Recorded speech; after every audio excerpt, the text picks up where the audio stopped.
جاؤ جا کر کسی بوڑھے بزرگ سے پوچھو جو آج بیچارہ جس کی خواہش ہے کہ میں اللہ رب العالمین کو سجدہ کر سکوں، لیکن اس کی کمر آج جواب دے چکی ہے۔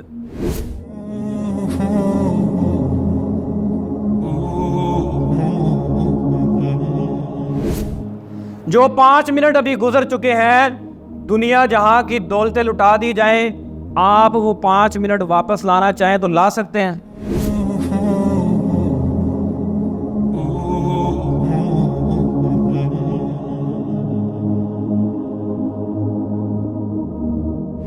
آپ دیکھ لیں ہمارے معاشرے میں ایک بہت بڑی تعداد لوگوں کی ایسی ہے جن سے اگر آپ کوئی بات کریں تو وہ کہیں کہ ہمارے پاس وقت نہیں ہے۔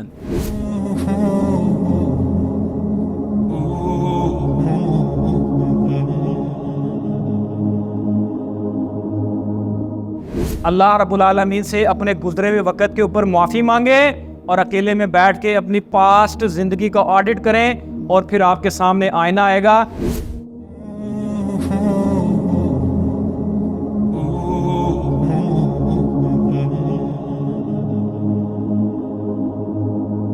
ہم نے انشاءاللہ تعالیٰ 24 گھنٹے صبح بستر سے لے کے دوبارہ بستر میں جانے تک، ان 24 گھنٹوں کو اسلام کے مطابق کیسے گزارنا ہے، یہ علم ضرور حاصل کرنا ہے۔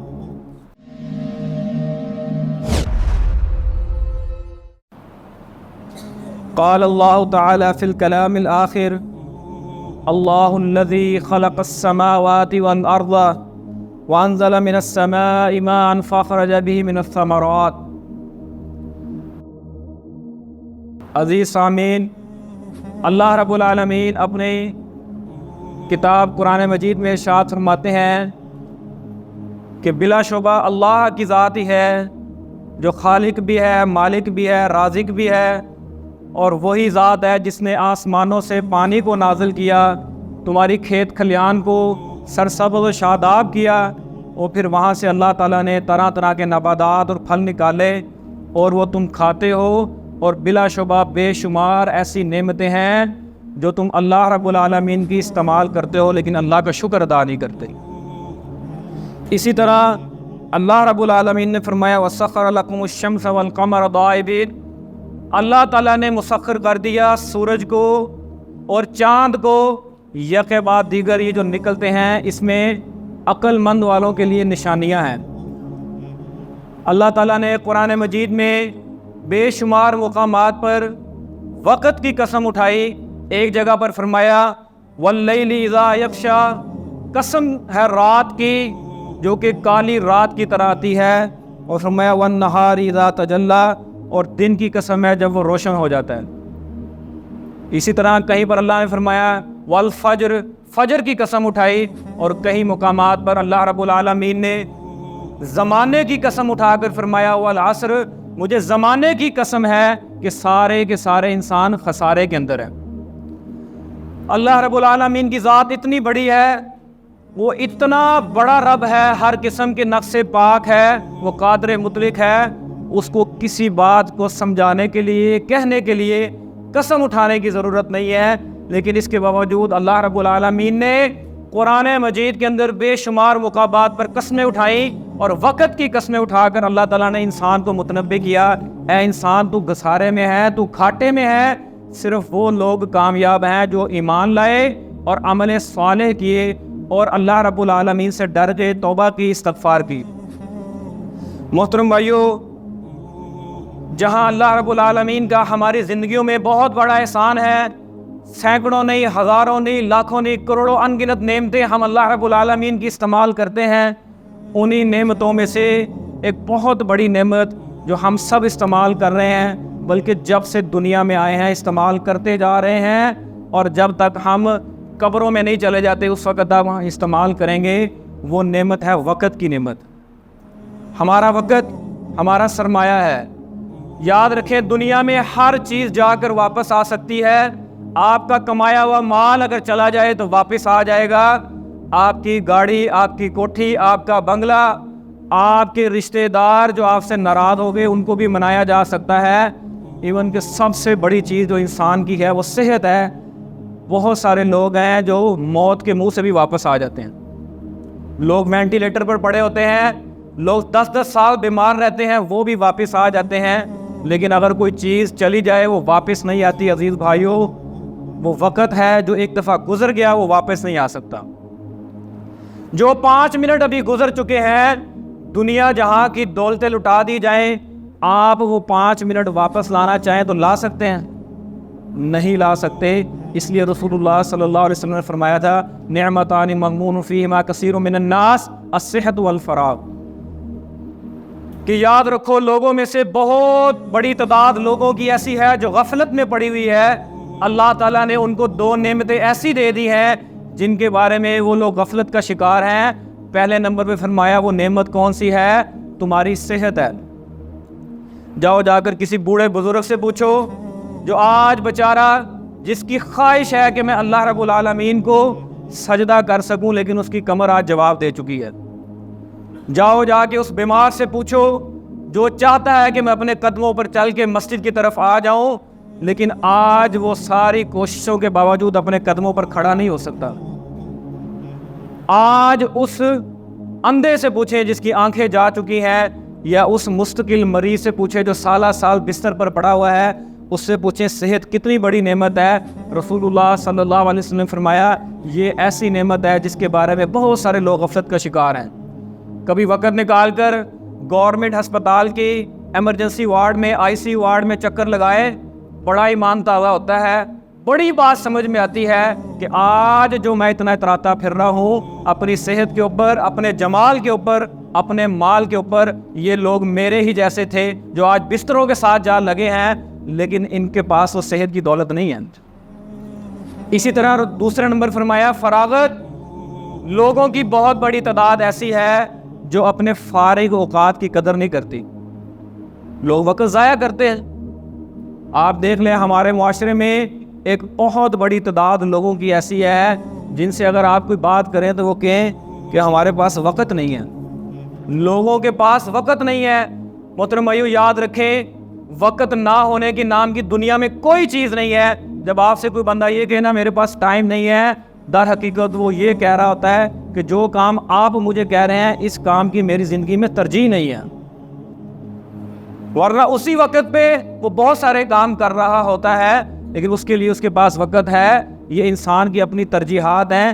جس نے اپنی ترجیحات سیٹ کر لی، اپنے فراغت کے لمحات کو استعمال کر لیا، رسول اللہ صلی اللہ علیہ وسلم نے فرمایا کہ انسانوں کی بہت بڑی تعداد ہے جب اللہ رب العالمین ان کو وقت دیتا ہے وہ اس کو ضائع کرتے ہیں، پھر اللہ تعالیٰ ان کو ایسا مشغول کرتا ہے، ایسا مصروف کر دیتا ہے کہ اس کے کاموں کے اوپر کام ہوتے ہیں، یہاں تک کہ موت کے دانے پہ وہ پہنچ جاتا ہے۔ ایک حدیث میں آتا ہے رسول اللہ صلی اللہ علیہ وسلم نے ارشاد فرمایا دنیا کے اندر لگنے والی ہر وہ مجلس، چاہے وہ تمہارے کاروبار کی مجلس ہے، چاہے وہ خاندان کا اکٹھ ہے، چاہے میاں بیوی کی آپس کی محفلیں ہیں، چاہے کہ تم کسی بھی جگہ پر بیٹھ کے 4 لوگ اکٹھے ہوتے ہو، گپے لگاتے ہو، مجلسیں سجاتے ہو، ہر وہ مجلس قیامت والے دن باعث ندامت ہوگی، باعث شرمندگی کا باعث بن جائے گی، جس مجلس کے اندر تم نے رسول اللہ صلی اللہ علیہ وسلم کی ذات پر درود نہیں پڑھا۔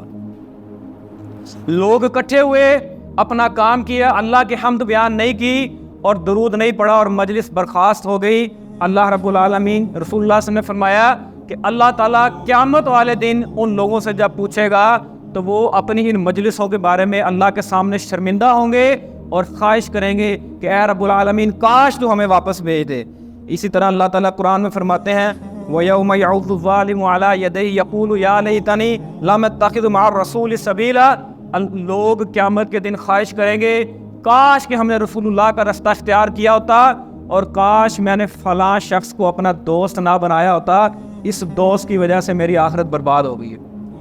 ہمارے معاشرے میں یہ چیز بہت عام ہے، لوگ 70% گناہ صرف اس وجہ سے کرتے ہیں کہ ان کے دوست ان سے گناہ کروا رہے ہوتے ہیں، ان کی محفلیں غلط ہوتی ہیں جس وجہ سے وہ گناہ کرتے ہیں۔ نبی صلی اللہ علیہ وسلم نے فرمایا اچھے دوست کی، اچھی محفل کی مثال دی، فرمایا ایک خوشبو کی دکان ہے، تم اس کے پاس جاتے ہو، جا کر بیٹھتے ہو، نہ تم نے پیسہ خرچ کیا نہ تم نے خوشبو خریدی، جتنی دیر وہاں بیٹھو گے تم اس کی خوشبو کو سونگو گے، اس سے لطف اندوز ہوگے۔ یہ مثال ہے ایک اچھے اور خیر مند دوست کی۔ اور اسی طرح فرمایا بندہ بٹی والے کے پاس جا کر بیٹھتا ہے، کچھ خریدتا نہیں ہے، کچھ دیتا نہیں ہے، لیکن جتنی دیر وہاں بیٹھا رہے گا اس کو اس کا سیک پہنچتا رہے گا۔ یہی مثال دے کے نبی صلی اللہ علیہ وسلم نے فرمایا الرجل علی دین خلیلہ فلینظر احدکم من یخالل۔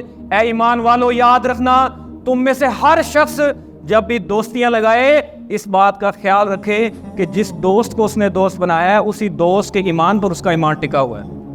ایسا نہیں ہو سکتا آپ خود مسجد میں آتے ہیں، نمازی ہیں، آپ حرام عقوقات سے بچتے ہیں، اللہ کی بغاوت سے بچتے ہیں، آپ کی آنکھیں اللہ رب العالمین کے تابع ہیں، آپ کے کان اللہ کے تابع ہیں، اور جن لوگوں سے آپ نے دوستیاں لگائی ہوئی ہیں وہ لوگ اللہ کی بغاوت پر اترے، ایسا نہیں ہو سکتا۔ ہم نے یہ مقولہ عام سنا ہے، بچے نے میٹرک کے پیپر دیے، بڑا اچھا تھا، تابع دار تھا، بڑی آنکھوں میں شرم و حیا تھی، یہ کالج میں گیا، اس کو کالج کی ہوا لگ گئی۔ یہ بات سنی آپ نے؟ وہ جو کالج کی ہوا ہوتی ہے عزیز بھائیو، وہ اصل میں وہ دوست ہوتے ہیں، وہ سوسائٹی ہوتی ہے، وہ معاشرہ ہوتا ہے جو اس کو اپنے رنگ میں رنگ لیتا ہے، اور پھر ہم کوشش کرتے ہیں کہ اس کو وہاں سے نکالے، اور آہستہ آہستہ انسان دوستیاں یاریاں نبھاتے نبھاتے اللہ رب العالمین کی دوستی سے ہاتھ دھو بیٹھتا ہے۔ تو اس بات کو ذہن نشین کر لینا چاہیے۔ نبی صلی اللہ علیہ وسلم نے اس بات کی تنبیہ کی، ایمان والو تمہارے فراغت کے جو لمحات ہیں ان کو تم اللہ رب العالمین کی عبادت میں صرف کرو۔ اگر تم ایسا نہیں کرو گے تو پھر یاد رکھو رسول اللہ صلی اللہ علیہ وسلم نے فرمایا من کانت الآخرۃ ہمہ جعل اللہ غناہ فی قلبہ۔ اللہ کے رسول صلی اللہ علیہ وسلم کی بات غلط نہیں ہو سکتی، ہمارا یہ ایمان بھی ہے، عقیدہ بھی ہے۔ نبی صلی اللہ علیہ وسلم نے فرمایا جس بندے کی فکر آخرت ہے، اس کی فکر قبر ہے، اس کی فکر جہنم ہے، اس کی فکر جنت ہے، جب وہ اپنی آخرت کی فکر میں مصروف ہو جاتا ہے تو اللہ تعالیٰ کہتے ہیں پھر یہ ہمارا کام ہے، ہم اس کو دنیا کے معاملات کو سمیٹ دیتے ہیں۔ وَمَنْ كَانَتِ الدُّنْيَا تَعْدِلُ عِنْدَ اللَّهِ جَنَاحَ بَعُوضَةٍ۔ جس بندے کی فکر دنیا ہے، جس بندے کی فکر اس کا مال ہے، جس بندے کی یہ فکر ہے کہ 1 کو 2 کیسے کرنا ہے، 4 کو 8 کیسے کرنا ہے، پھر اللہ تعالیٰ رسول اللہ صلی اللہ علیہ وسلم فرمایا اللہ تعالیٰ کہتے ہیں کہ پھر ہم اس کی دونوں آنکھوں کے درمیان فَقْرَعُ بَيْنَ عَيْنَيْهِ وَفَرَّقَ عَلَيْهِ، ہم اس کی دونوں آنکھوں کے درمیان فقیری کو لٹکا دیں گے، پھر وہ جتنی مرضی دوڑ لگا لے، جتنی مرضی کیلکولیشن کر لے، جتنے مرضی آڈٹ کر لے، جتنے مرضی امپلائی رکھ لے، یہ ہمارے ہاتھ میں وقت کی برکت ہے، ہم اس کے وقت میں سے برکت کو کھینچ لیں گے، اس کے کاموں کو بکھیر دیں گے، وہ ایک کے بعد دوسرا کام ختم کرتا جائے گا، دوسرا کام ختم ہوگا، تیسرا کام تیار ہوگا، یہاں تک کہ رسول اللہ صلی اللہ علیہ وسلم نے فرمایا اس کی موت کا وقت قریب آ جائے گا لیکن اس کے کام مکمل نہیں ہوں گے۔ آج آپ اپنے معاشرے میں دیکھ لیں، آج سب سے بڑا مسئلہ لوگوں کا کیا ہے؟ لوگوں کے پاس ٹائم نہیں ہے، وقت نہیں ہے۔ لوگ کہتے ہیں ٹائم نہیں ہے، مصروفیت بہت زیادہ ہے، حالات خراب ہیں، گھر کے مسائل، بیوی بچے کے مسائل، ابھی ایک بل جمع کراتے ہیں دوسرا بل تیار ہے، اسکول کے بچوں کی فیس جمع کرائی ہے تو کوئی نہ کوئی نیا کیس نکل آیا ہے، سارا مہینہ یہ بیچارہ دن رات لگا رہتا ہے، اس کے باوجود اس کے کام مکمل نہیں ہوتے۔ یہ نہ ہوں گے عزیز بھائیوں، یہ اس وقت تک مکمل نہیں ہوں گے کیونکہ خود اس کے پیچھے رسول اللہ صلی اللہ علیہ وسلم کی حدیث کھڑی ہے۔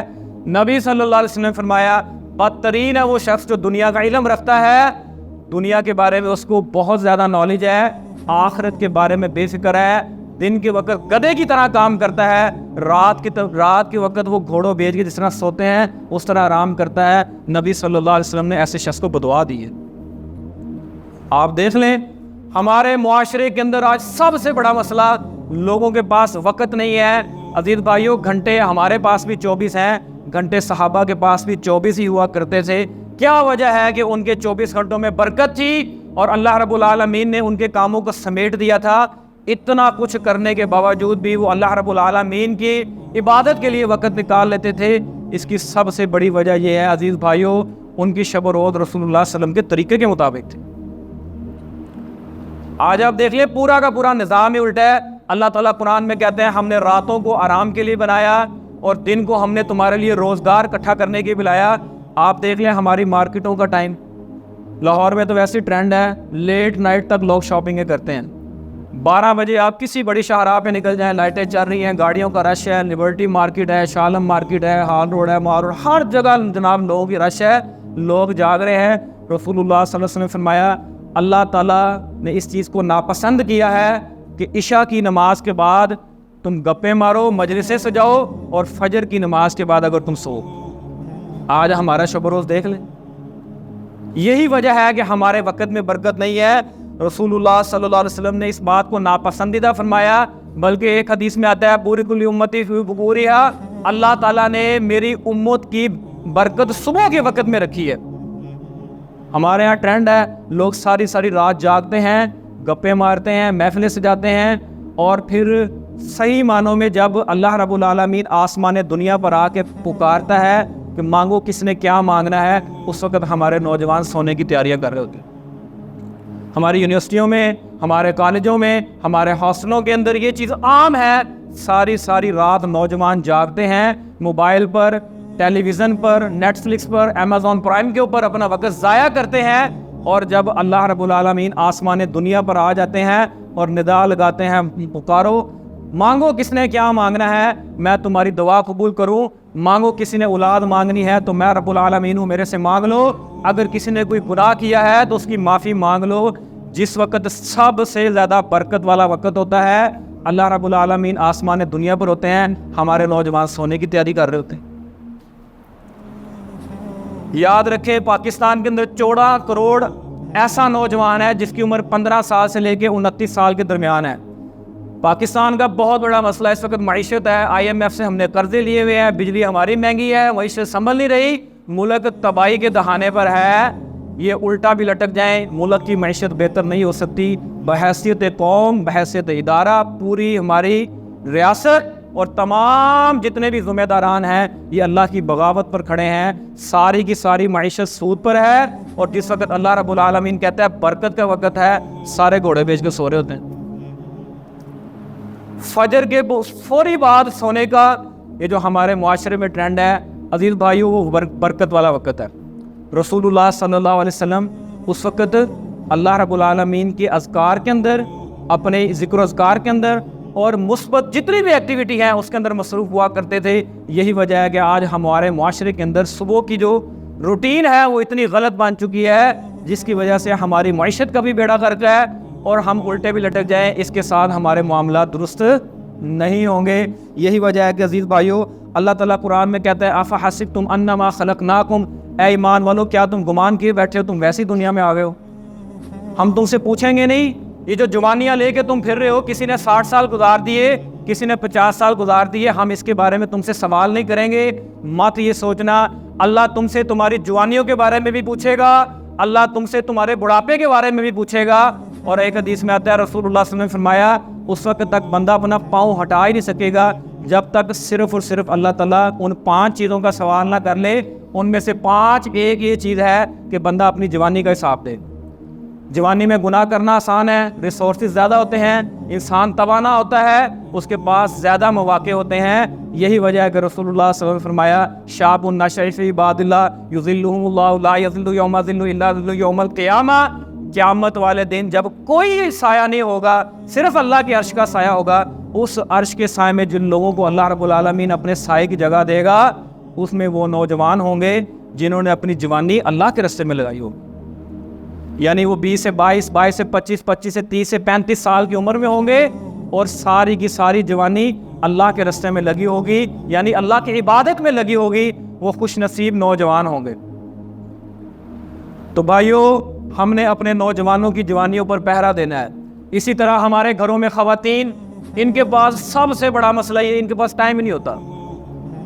خواتین کے پاس ٹائم ہی نہیں ہے، جب بھی ان کے پاس بیٹھ جائیں گے ان کے پاس فرصت کا ٹائم نہیں ہے۔ کیا وجہ ہے؟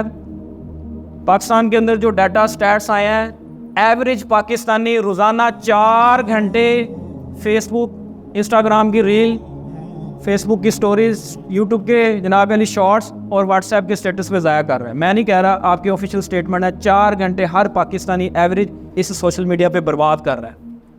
اگر 24 گھنٹے میں سے فرض نمازوں کو کیلکولیٹ کر لیا جائے، صرف 1 گھنٹہ آپ نماز پڑھتے ہیں، 23 گھنٹے آپ اپنی مرضی سے گزارتے ہیں۔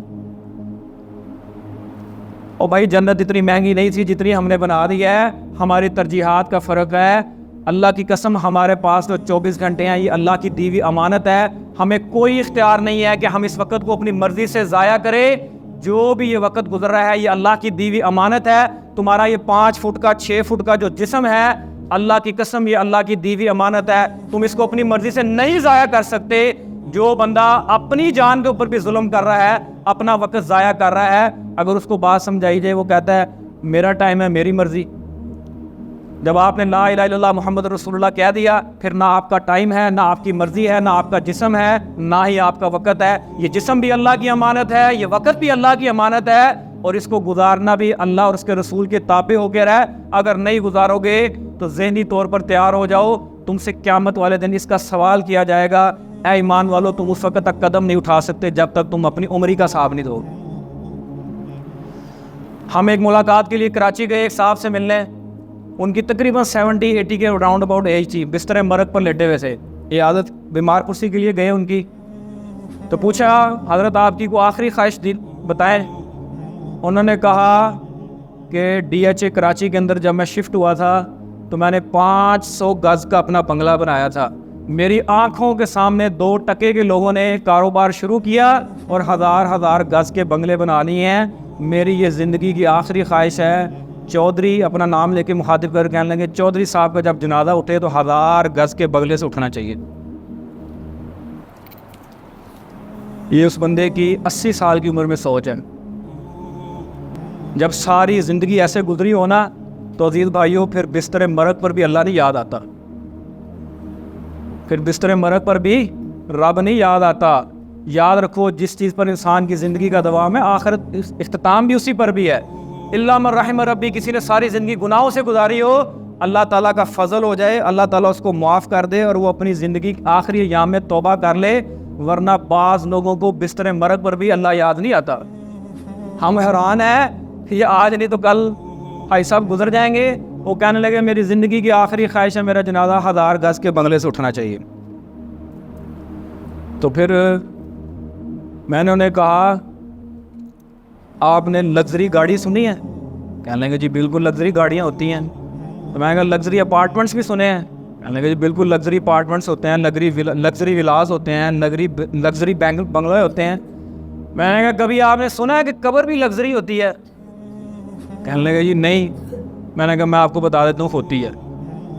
اللہ کی قسم قبر بڑی لگژری ہوتی ہے.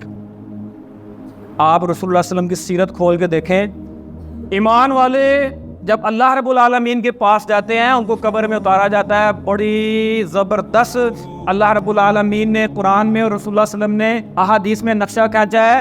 جنت کے باغوں میں سے ایک باغ کی کھڑکی کھول دی جاتی ہے, جنت کے بچھونوں میں سے بچھونا بچھا دیا جاتا ہے, اس کی مہمان نوازی کے لیے فرشتے اتر آتے ہیں. اللہ تعالیٰ اس 6 فٹ کے گڑھے کو تحت نگاہ وسیع کر دیتا ہے اور وہ مومن بندے کو قیامت تک کے لیے جب تک حساب نہیں ہوتا اس لگژری قبر کے اندر تمام وہ پروٹوکول جاری ہو جاتے ہیں جو اللہ رب العالمین نے اس کے لیے تیار کی ہیں. اسی کا وائس ورثہ کر لیں. جس طرح قبر لگژری ہوتی ہے اسی طرح عزیز بھائیوں قبر تنگ بھی ہوتی ہے. حدیث میں آتا ہے جہنم کے بچھونوں میں سے ایک بچھونا بچھا دیا جائے گا, ایک کھڑکی کھول دی جائے گی, گندی بدبو دوزخ میں سے اس کی قبر میں جاری کر دی جائے گی. اعمال کے مطابق کیڑے مکوڑے سانپ بچھو چھوڑ دیے جائیں گے اور قیامت تک کے لیے جب تک قبروں سے نہیں اٹھائے جائیں گے وہ اسی طرح اسی اذیت سے گزرتا جائے گا. تو لوگوں کو اس بات کا احساس دلانا عزیز بھائیو ہماری ذمہ داری ہے. یہ جو اللہ رب العالمین نے ہمیں وقت دیا ہے اس وقت کو غنیمت جاننا بہت ضروری ہے. ہم نے اس وقت کو ضائع نہیں کرنا. بحیثیت قوم ہم اس وقت کو ضائع کر رہے ہیں. جو بھی فارغ اوقات ہے ہم اس کو ٹریک کرنا شروع کریں. آج سے یہ تہیہ کر لیں کہ میں نے اپنے وقت کو ضائع نہیں کرنا. جس طرح ہم اپنی کمپنیوں میں اپنے کاروبار کا اپنے بزنس کا آڈٹ کرتے ہیں, آج میں آپ کو ایک اسائنمنٹ دیتا ہوں, آج گھر جا کے اپنے 24 گھنٹوں کا آڈٹ شروع کریں, لکھنا شروع کریں. آپ کو اس بات کا اندازہ ہوگا 24 میں سے کتنے گھنٹے ایسے ہیں جو آپ موج مستی میں گزار رہے ہیں جس کا کوئی حساب نہیں ہے. ہم وقت کو ضائع کر رہے ہیں اور اس کے بارے میں اللہ رب العالمین نے قرآن مجید میں فرمایا فَإِذَا فَرَغْتَ فَانْصَبْ. اللہ اپنے نبی کو مخاطب کر کے کہہ رہے ہیں اے نبی جب آپ کو فرصت کے لمحات ملتے ہیں آپ اللہ کی عبادت کے لیے کھڑے ہو جائیں. ایمانداری سے بتائیں میں زیادہ مصروف ہوں کہ اللہ کے رسول زیادہ مصروف تھے؟ مجھے میرے اوپر زیادہ کام ہے, میں نے امت کا زیادہ بوجھ اٹھایا ہوا ہے, میرے پہ زیادہ ذمہ داریاں ہیں کہ اللہ کے رسول پر زیادہ ذمہ داریاں تھیں, جنہوں نے قیامت تک کے لیے آنے والے مسلمانوں کے لیے مشعل راہ بننا تھا. انتہائی مصروف زندگی, دنیا کے سب سے بڑے لیڈر, سب سے بڑے سائیکولوجسٹ, جتنی آپ ڈگریاں لگا لیں رسول اللہ صلی اللہ علیہ وسلم کی ذات پر ختم ہے. اس کے باوجود اللہ تعالیٰ اپنے بندے کو کہہ رہے ہیں, اے نبی فراغت کے لمحات میں کھڑے ہوئیے, ہمیں پکاریے. جب اللہ تعالیٰ آپ کو فرصت دے آپ ہمیں پکاریں, ہم آپ کی پکار کو سنیں گے. محترم بھائیو, جو بندہ یہ سمجھتا ہے نا میرے پاس وقت نہیں ہے, یہ اس کی مسکنسیپشن ہے, یہ اس کے دماغ کا فطور ہے, اس کو اپنی اصلاح کرنی چاہیے. آج ہی بھی اس دور کے اندر اگر ہمارا معاملہ درست ہو, ہماری ویلیوز درست ہو, ہمارے عقیدے درست ہو, ہماری منزل کا تعین واضح ہو, تو وقت الحمدللہ ہمارے پاس بہت ہے. صرف ضرورت اس بات کی ہے کہ ترجیحات کو متعین کرنا ہے. اگر کسی کی ترجیح فرض نماز کو باجماعت پڑھنا ہے, وہ اپنے 24 گھنٹوں کے مصروف ترین شیڈول میں سے بھی وقت نکال کے مسجد میں آ جاتا ہے. ہم ایک دفعہ دعوت دے رہے تھے یونیورسٹی کے اندر, تو نوجوانوں کو ہم نے دعوت دی. مجھے یاد ہے آج بھی, ایک نوجوان مجھے کہنے لگا آپ کو درس کی پڑھی گیا, میرے پاس مرنے کا ٹائم نہیں ہے. تو میں نے کہا یار تم سے 15-20 منٹ مانگے ہیں. وہ کہنے لگا آپ کو کیا پتا میری کتنی مصروفیت ہے, میرے پاس مرنے کا ٹائم نہیں ہے. ایمانداری سے بتائیں کسی کے اختیار میں ہے اس کے مرنے کا وقت؟ عزیز بھائیوں, یہ جملے اس وقت نکلتے ہیں جب ہماری ویلیوز, کور ویلیوز سیٹ نہیں ہوتی, جب عقیدے میں خرابی ہو, جب اللہ کی پہچان نہ ہو, رسول اللہ کی پہچان نہ ہو, اور بیسک نالج اسلام کا نہ ہو, پھر اسی طرح کے الفاظ نکلتے ہیں. آخر میں آپ بھائیوں کو نصیحت کروں گا کہ انشاءاللہ تعالی وقت تو ہمارے پاس بہت ہے, ہم نے اس کو یوٹیلائز کرنا ہے. فارغ اوقات کے اندر جو کرنے والے کام ہیں, ان میں سے جو سب سے بڑا کام ہے عزیز بھائیوں وہ یہ ہے کہ ہم نے انشاءاللہ تعالی 24 گھنٹے صبح بستر سے لے کے دوبارہ بستر میں جانے تک, ان 24 گھنٹوں کو اسلام کے مطابق کیسے گزارنا ہے, یہ علم ضرور حاصل کرنا ہے. ہمارے پاس لوگ آتے ہیں, ابھی پچھلے دنوں اسی ہفتے میرے پاس ایک کپل آیا, مجھے کہنے لگے عمر بھائی ہمارا ایک مسئلہ ہے. میں نے کہا بتائیں. کہنے لگا یہ میری بیوی ہے, اس کے ساتھ میرا نکاح پڑھا دے. میں کہا وہ کیسی بیوی ہے جس کے ساتھ نکاح پڑھا دے؟ بیوی بھی کہی جا رہے ہو, نکاح بھی کہی جا رہے ہو. پھر اس نے مجھے ساری سٹوری سنائی. ان کو 3 طلاقیں ہو چکی تھیں, سارا معاملہ ان کو ختم ہو چکا تھا, اب وہ اس کو لے کے پھر رہا ہے کہیں سے مجھے شارٹ کٹ مل جائے اور یہ میری دوبارہ بیوی بن جائے. تو میں نے اس عورت سے پوچھا تمہارے والد کا کیا اس کے بارے میں تاثر ہے, ان کی کیا رائے ہے؟ وہ کہنے لگی میرے ابا جی کہتے ہیں جہاں سے جو دا لگتا ہے لگا کے آ جاؤ, ہم تمہیں گھر میں گھسا لیں گے. عزیز بھائیو, جب ہم شریعت کو مذاق بنائیں گے, اپنے مزاج اور اپنی طبیعت کے مطابق رسول اللہ کے فرامین کو توڑ مڑوڑ کے اپنے رستے نکالیں گے نا, تو پھر معیشت بھی تنگ ہوگی, اور پھر اللہ تعالیٰ وقت میں برکت بھی نہیں ڈالے گا. پھر الٹے بھی لٹک جائے نا, تو اس کا حساب کتاب جو ہے نا وہ درست نہیں ہوگا. اتنا دین اپنی نسلوں کو سکھا جائیں کہ کم از کم وہ اپنے معاملات درست کر لے. پاکستان میں کوئی ایک جنازہ ایسا نہیں ہے مولوی صاحب جنازے کے لیے کھڑے ہوتے ہوں یہ نہ کہتے ہوں جس کو جنازے کی دعائیں نہیں نہ آتی وہ پھر یہ پڑھ لیں. ایسا ہے کہ نہیں ہے؟ وہ ہے کہ نہیں؟ کیا بات ہے, آپ کی سر پہ سفید بال آ گئے ہیں, آپ کے پاس اتنا بھی ٹائم نہیں لگا زندگی میں کہ آپ 2 دعائیں یاد کر لیں.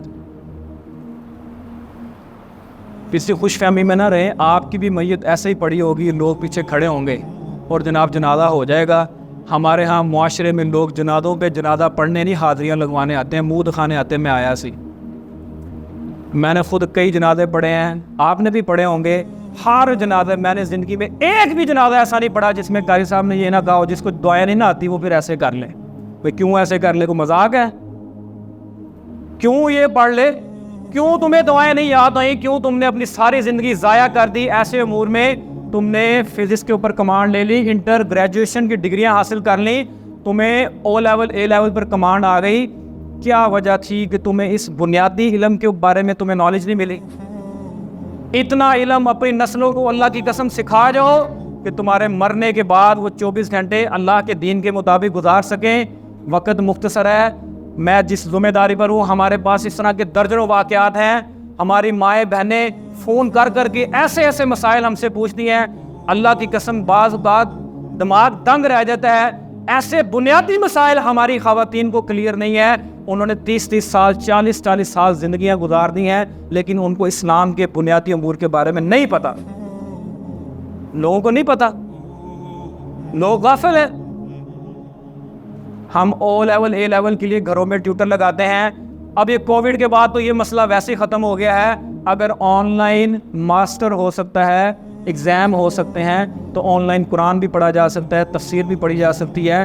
آپ تلاش کرنے والے بنے, بے شمار ایسے ریسورسز موجود ہیں, بے شمار ایسے پلیٹ فارم موجود ہیں, لوگ آن لائن سکھانے کے لیے تیار ہیں. یہ بہانہ اب نہیں چلے گا. اور اس بات کو ذہن نشین کر لیں, جو وقت آپ نے گزار لیا ہے اس کی واپسی نہیں ہے. اللہ رب العالمین سے اپنے گزرے ہوئے وقت کے اوپر معافی مانگے اور اکیلے میں بیٹھ کے اپنی پاسٹ زندگی کا آڈٹ کریں, اور پھر آپ کے سامنے آئینہ آئے گا اور آنے والے وقت کے حوالے سے تہیہ کریں کہ ہم انشاءاللہ الرحمن اپنی زندگیوں میں خود اپنے وقت کو بھی حفاظت کریں گے اور اپنی اولاد کے وقت پر ہم پہرا دیں گے.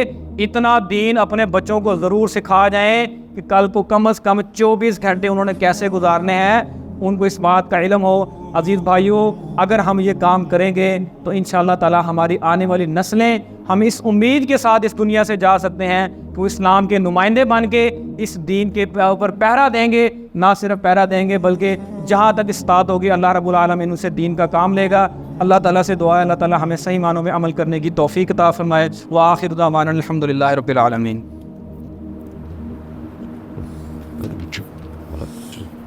کہ انہوں نے امت کے نوجوانوں کے اندر بے حیائی کو فروغ دینا ہے, تو اس امت کے حال پر سوائے ماتم کو کچھ نہیں کیا جا سکتا. لیکن عزیز بھائیوں, ہم نے انشاءاللہ تعالی ہر اس خلاف شرع اقدام کے خلاف نہ صرف آواز بلند کرنی ہے بلکہ انشاءاللہ تعالی اس کے بارے میں مہم بھی چلانی ہے.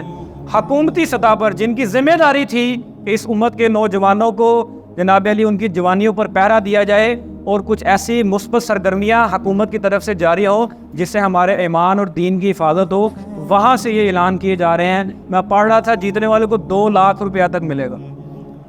یہ وہ حکومت اعلان کر رہی ہے جن کے پاس آٹا خریدنے کے لیے پیسے نہیں ہیں, قوم کو بنیادی ضرورت پٹرول جیسی چیز کے لیے سبسڈی دینے کے لیے پیسے نہیں ہیں. وہ حکومت اعلان کر رہی ہے 2-2 لاکھ روپے کے جناب نقد انعام ملیں گے مقابلہ موسیقی کے اوپر. آنے والا وقت عزیز بھائیوں بہت خطرناک ہے, بہت زیادہ فتنے ہمارے آنے والے ہیں. آپ نے اور ہم نے اپنا وقت گزار لیا ہے, اپنی آنے والی نسلوں کے حوالے سے پریشان ہونے کی ضرورت ہے. اپنے آنے والے بچوں کو بچا لیں اس فتنوں سے. یاد رکھیں جن لوگوں کے گھروں سے اگر ان کی کور ویلیوز سیٹ نہ ہوئی اور جنہوں نے اپنے بچوں کو اسکولوں کالجوں یونیورسٹیوں کے رحم و کرم پر چھوڑ دیا, تو پھر اللہ ہی حافظ ہے ان نوجوانوں کے ایمان کا. اللہ رب العالمین ہمیں اس فتنے سے محفوظ رکھے. عزیز بھائیوں, یہ ذمہ داری ہماری ہے, ہم اس کے خلاف آواز بلند کریں گے. آپ میں سے جو شخص جہاں پر بیٹھا ہے جتنی بات کر سکتا ہے اس کو یہ بات کرنی چاہیے. آپ اپنی بات کر کے اپنے حصے کا دیا جلا دیں. اللہ رب العالمین انشاءاللہ تعالی ہماری یہ کوششیں قبول فرمائے گا. یاد رکھیں محترم بھائیوں, میں نے آپ کے سامنے سٹیٹس رکھے, پاکستان کے اندر 14 کروڑ نوجوان ہیں اس وقت جو پیک جوانی پہ ہے. کرنے کے لیے کام کوئی نہیں ہے, اسٹریٹ کلنگ ہو رہی ہے, ٹارگٹ کلنگ ہو رہی ہے, یہ چوریاں ڈکیتیاں کیوں بڑھ رہی ہیں؟ معیشت خراب ہے, روزگار نہیں ہے, نوجوان بہرا روی کا شکار ہے. ہم نے انشاءاللہ تعالی ان نوجوانوں کو سنبھالنا ہے. ہم نے اپنے حصے کا کام کرنا ہے, اس دعوت کو عام کرنا ہے. جب ہمارا نوجوان انشاءاللہ تعالی اپنے گھر سے اپنے عقیدے کی اصلاح کر کے, اپنی مقامی مسجد سے اپنی نماز کی اصلاح کر کے ایک چلتا پھرتا داعی بنے گا, انشاءاللہ تعالی جہاں تک ممکن ہوگا ہم اس سیلاب بدتمیزی کے خلاف بند باندھیں گے. اور اللہ رب العالمین سے دعا کرتے ہیں اللہ تعالی ہمیں جب تک زندہ رکھے, اسلام پر زندہ رکھے. موت آئے تو حالت ایمان میں اللہ تعالی شہادت کی موت نصیب فرمائے. اللہم انصر الاسلام والمسلمین, اللہم اید الجہاد والمجاہدین, اللہم لک الحمد کلو ولک الشکر کلو والیک نسعی ونحمد ونرجو رحمتک ونخشى عذابک. حسبنا البأس رب الناس واشف انت الشافی لا شفاء الا شفاؤک شفاء لا یغادر سقما. اللہم انصر الاسلام والمسلمین, اللہم انصر الجہاد والمجاہدین. سبحان ربک رب العزة عما یصفون وسلام علی المرسلین والحمد للہ رب العالمین.